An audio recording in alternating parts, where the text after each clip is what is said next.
एक गांव में सौम्या और कुसुम नाम की दो बहनें रहा करती थीं। सौम्या जहां बहुत ही सुंदर और बुद्धिमान थी, वहीं कुसुम का रंग सांवला था।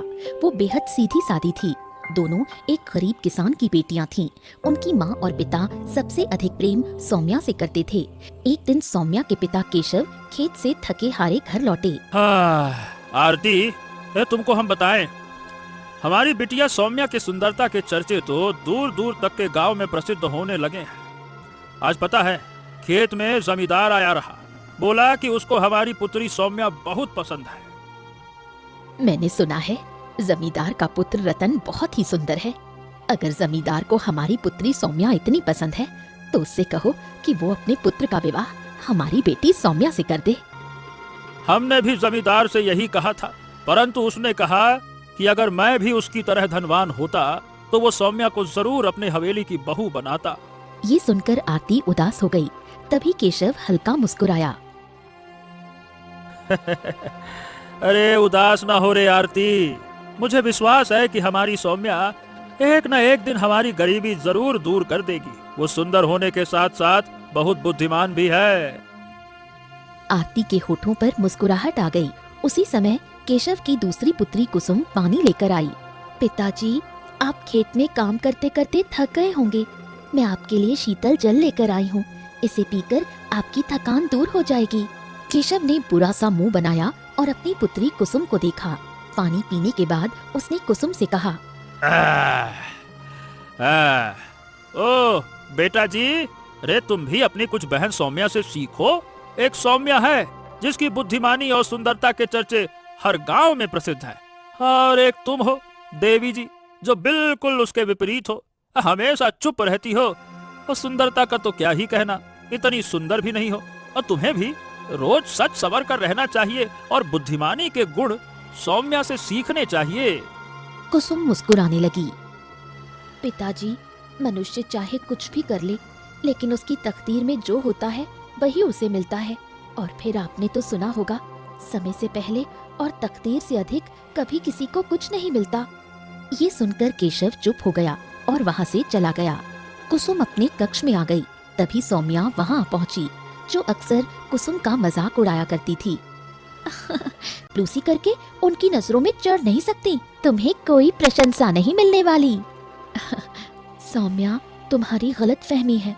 मैं पिताजी का ख्याल चापलूसी की वजह से नहीं करती, बल्कि एक बेटी होने का फर्ज निभाती हूँ, भले ही वो मेरी प्रशंसा करे या ना करे। सौम्या कुछ नहीं बोली और चुपचाप वहाँ से चली गई। अगले दिन सौम्या की माँ आरती ने उसे आवाज दी, सौम्या, आज जंगल से जाकर फूल तोड़ कर ले आना। कुछ देर बाद सौम्या और कुसुम जंगल में फूल तोड़ने के लिए चली गई। फूल तोड़ते तोड़ते सौम्या की नजर एक वृक्ष के नीचे बैठे साधु महाराज पर पड़ी। वहाँ कुछ लोग थे जो साधु को अपना हाथ दिखा रहे थे। अरे कुसुम, वो देख, साधु महाराज बैठे हैं। सुना है उन्हें हाथ की रेखाओं का बड़ा ज्ञान है। वो हाथ की रेखाओं को देखकर बता देते हैं कि किसके भाग्य में क्या लिखा है। कुछ ही देर में दोनों बहनें साधु के पास पहुंची। साधु ने पहले सौम्या का हाथ देखा और मुस्कुराया। तुम्हारे भाग्य की रेखाएं तो बड़ी अच्छी हैं, परंतु तुम्हारा घमंडी स्वभाव तुम्हारे अच्छे भाग्य की रेखा पर एक काली लकीर खींच रहा है। अगर तुम अपने स्वभाव में परिवर्तन कर लो तो तुम्हारा भाग्य और भी प्रबल हो सकता है।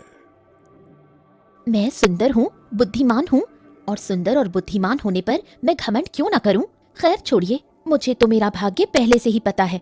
आप जल्दी से कुसुम की हाथ की रेखाएं देखिए और बताइए कि इसकी भाग्य रेखाएं क्या कहती हैं। लगता है बच्चे कि तुम्हें अपने भाग्य से ज्यादा अपने बहन के भाग्य के बारे में जानने की इच्छा थी, है ना? लाओ लाओ लाओ, हाथ दिखाओ। इतना कहकर साधु ने कुसुम का हाथ देखा। कुछ देर बाद वो बोले, अद्भुत अद्भुत अद्भुत, तुम्हारे हाथ की रेखाएं तो बहुत कुछ कह रही हैं बच्चा। तुम्हारा स्वभाव तुम्हें एक दिन बहुत ऊंचे मुकाम पर लाकर खड़ा कर देगा। कुसुम मुस्कुराई और अपना हाथ वापस खींच लिया। साधु महाराज, मैं केवल एक बात पर विश्वास करती हूँ।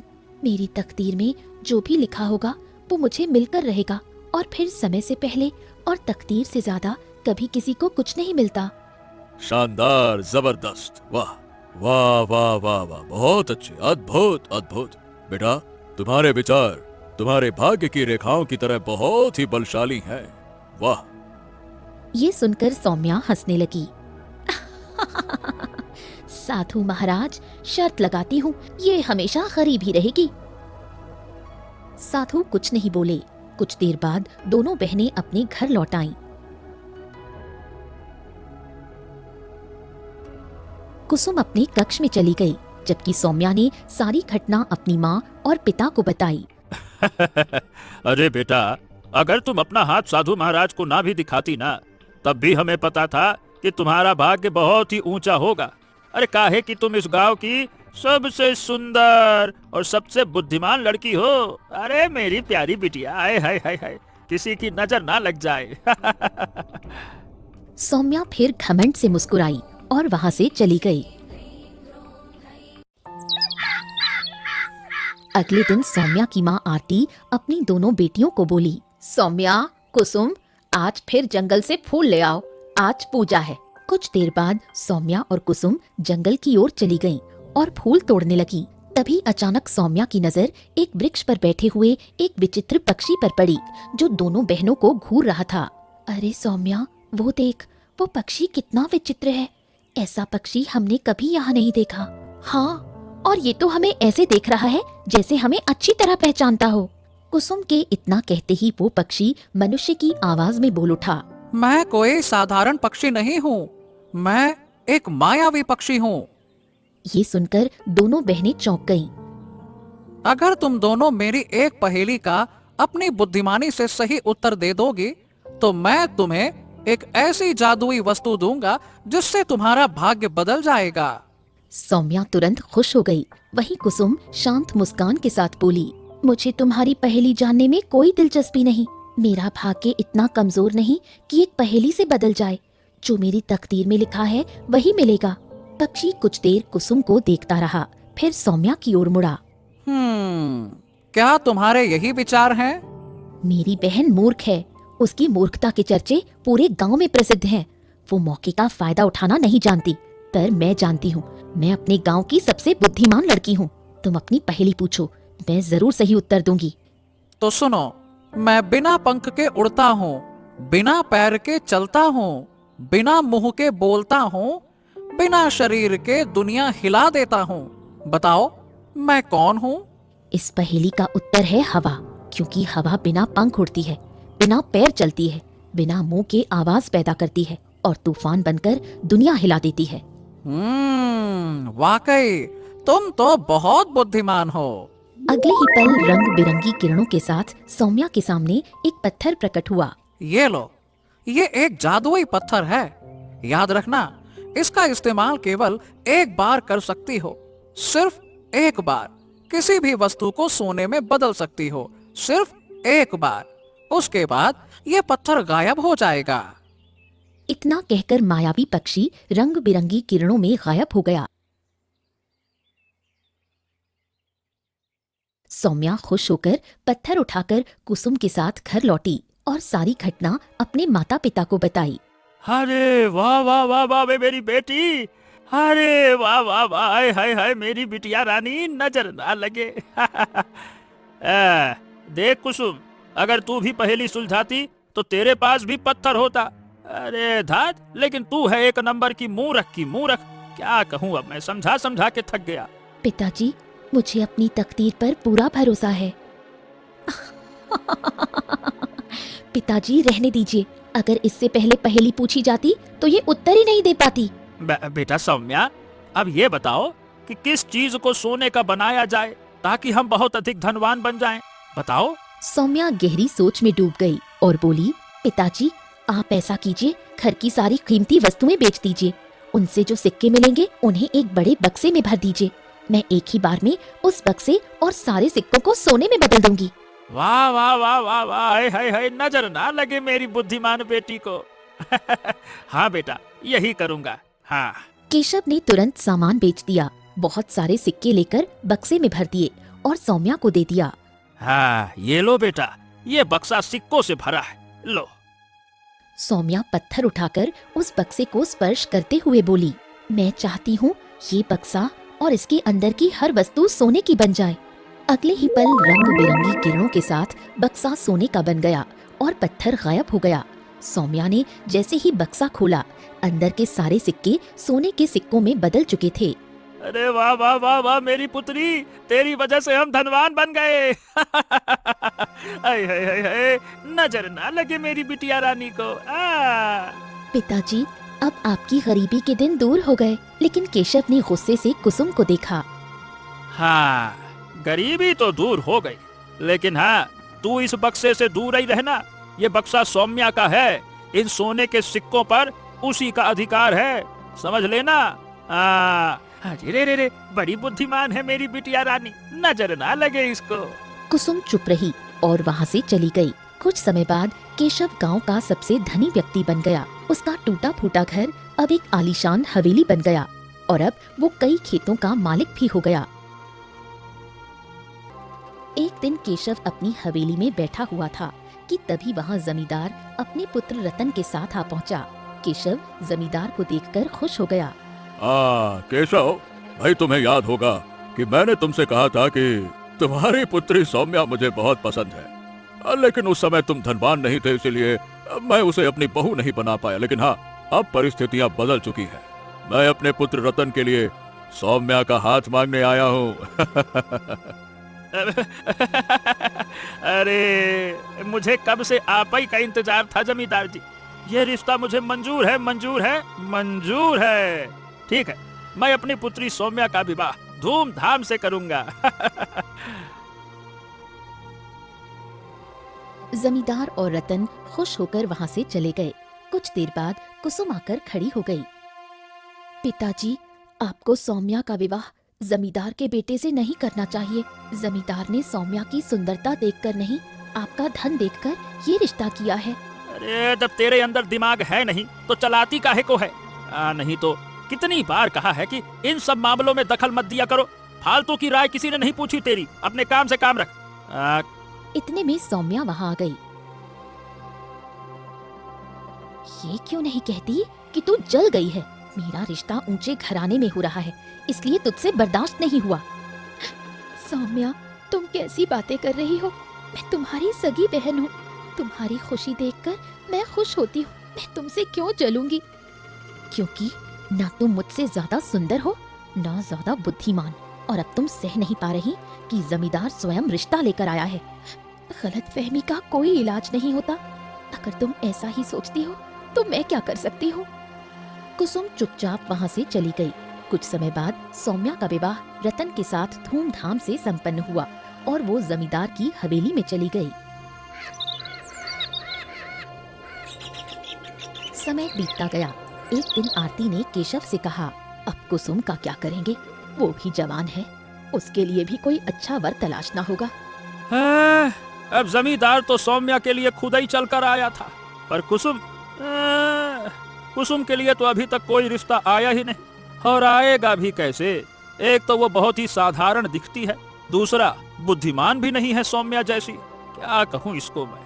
वो दोनों नहीं जानते थे कि कुसुम उनकी हर बात सुन रही थी। उसका मन उदास हो गया। अगले दिन वो चुपचाप घर से निकलकर जंगल की ओर चली गई।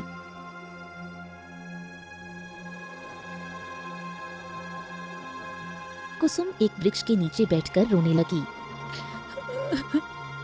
अगर मेरी तकदीर में अच्छा वर लिखा होगा तो वो मुझे जरूर मिलेगा। तभी उसकी नजर एक तालाब के किनारे पड़ी, जहाँ एक घायल युवक गिरा हुआ था और एक नकाबपोश तलवार से उस पर वार कर रहा था। हे भगवान, इसकी जान तो खतरे में है। वो पूरी शक्ति से दौड़ी और नकाबपोश को जोर से धक्का दे दिया। नकाबपोश तालाब में गिरा और चीखते हुए बोला, मुझे तैरना नहीं आता। कुछ ही पल में उसकी आवाज शांत हो गई। कुसुम तुरंत घायल युवक के पास पहुंची, जो खून से लथपथ पड़ा था। वो उसे सहारा देकर किसी तरह अपनी हवेली तक ले आई। हैं? ये कौन है कुसुम? कहाँ से पकड़ लाई इसको? पिताजी, ये जंगल में घायल पड़ा था। एक नकाबपोश इसे मार रहा था। अगर मैं देर कर देती तो ये मर जाता। क्या पागल हो गई हो? तुमने उस नकाबपोश को धक्का दे दिया। न जाने वो कौन था और ये व्यक्ति कौन है। माँ, अच्छाई और बुराई पहचानने की समझ मुझ में है। वो नकाबपोश दुष्ट था। अगर मैं उसे ना रोकती तो वो इस युवक को भी मार देता और शायद मुझे भी। केशव ने मुंह बनाया। अरे मेरे पास और कोई काम धाम नहीं है क्या? हैं? मैं सड़क पर पड़े लोगों की सेवा करूंगा क्या? तुम लाई हो, किसी कमरे में लेटा दो और वैद्य जी को बुला लाओ। मुझसे कोई उम्मीद मत करो। अब वही उसके जख्मों को ठीक करेगा। पता नहीं कहाँ से ले आई इसको। कुसुम चुपचाप युवक को उठाकर एक कक्ष में ले गई और एक वैद्य को तुरंत बुलवा लिया। बाप रे बाप, ये तो बहुत ही बुरी तरह से घायल है। देखो, मैं इसके घाव को ठीक करने के लिए तुम्हें कुछ जड़ी बूटियां दे रहा हूँ, लेकिन ध्यान रखना, अगर तुमने जरा सी भी लापरवाही की तो इसकी जान जा सकती है। ये भी किसी का बेटा होगा, किसी का भाई होगा। मैं इसे बचाने का पूरा प्रयास करूंगी। वैद्य के जाने के बाद कुसुम दिन रात उसकी सेवा में जुट गई।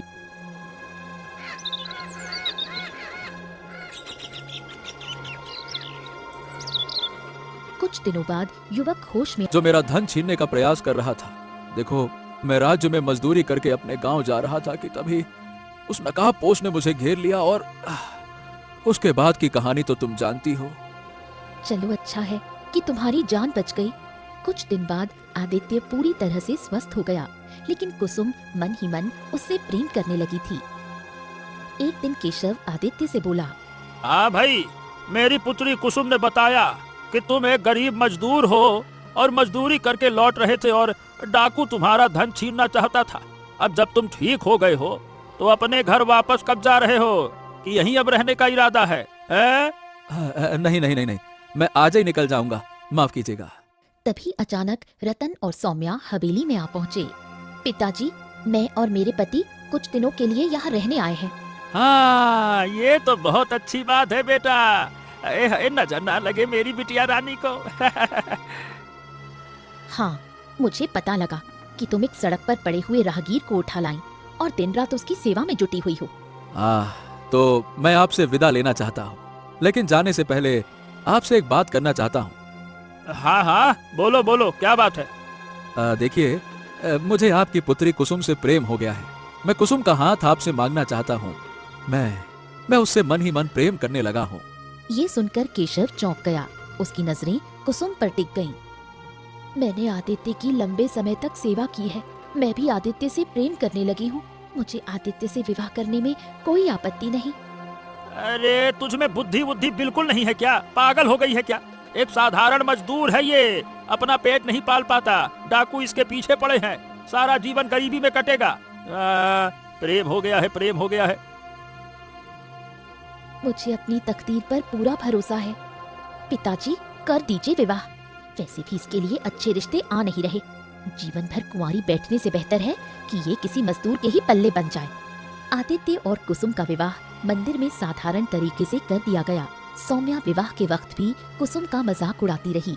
कुसुम चुप रही, आंसू संभालती हुई आदित्य के साथ निकल पड़ी।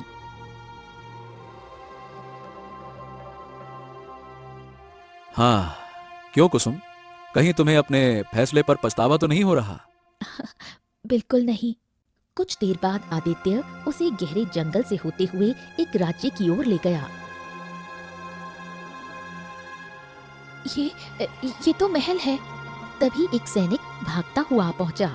हाँ, राजकुमार राजकुमार राजकुमार, हमने आपको कहाँ कहाँ नहीं ढूंढा।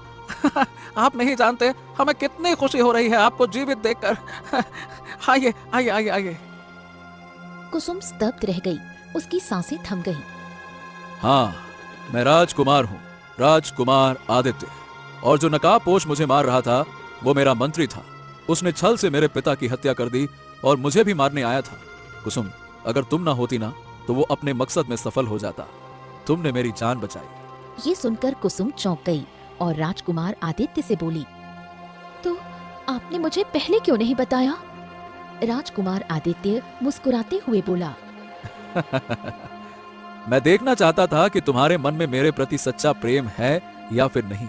लेकिन तुम्हारे मन में मेरे प्रति सच्चा प्रेम था, क्योंकि तुमने बगैर ये जाने कि मैं राजकुमार हूं मुझसे विवाह करने के लिए हामी भर दी। जबकि मैंने तुम्हें बताया था कि मैं एक गरीब व्यक्ति हूँ, मजदूर हूँ। डाकू मेरे पीछे पड़े।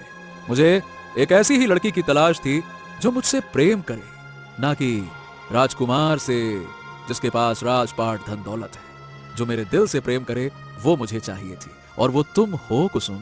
कुसुम की आंखों में आंसू आ गए। कुछ समय बाद राजकुमार आदित्य कुसुम को उसके घर लेकर आया। सैनिकों को देखकर केशव और आरती दंग रह गए। इत्तेफाक से वहाँ पर कुसुम की बहन सौम्या भी थी। अपने पति के साथ कुछ दिन अपने घर पर रहने के लिए आई थी। कुसुम अपने परिवार वालों को सारी घटना बताते हुए बोली, पिताजी, मैं कहती थी ना, अगर मेरी तकदीर में अच्छा लिखा होगा तो वो मुझे मिलकर रहेगा। सौम्या को अपने किए पर शर्म आने लगी। दूसरी ओर केशव को अपनी गलती का एहसास होने लगा। तभी रंग बिरंगी आभा के साथ वही साधु प्रकट हुआ जिसने दोनों बहनों की हाथ की रेखाएं देखी थी। पक्षी के रूप में मैं ही था।